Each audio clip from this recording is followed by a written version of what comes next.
I think a lot of adults assume children are not going to like something. So they say, oh, that has nuts in it. You probably aren't going to like that. Or, oh, that's fish. I don't know if you're going to like it.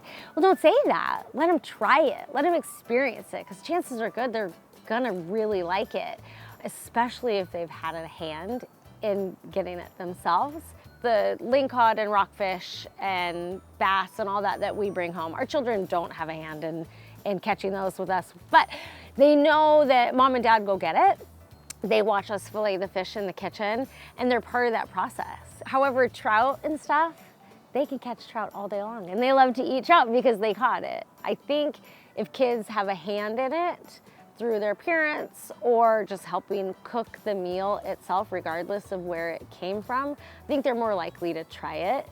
And I don't know, kids will surprise you. I mean, even me, I'm guilty of that, because I'm like, oh, it's kind of spicy. I don't know if you're gonna like that. And then they love it, So it's like, I shouldn't have said that in the first place. Let them try it. I think a great way to introduce any family to seafood is make friends with your local fishmonger. So you may not have access to fishing for it yourself, but there's probably a fish market near you. So instead of buying your fish from a big box store, go to your local fish market and talk to the people, because they're gonna know where that came from, and they're probably gonna have stories about how they were caught, maybe the name of the boat it was caught on. And so these are all really fun details for children.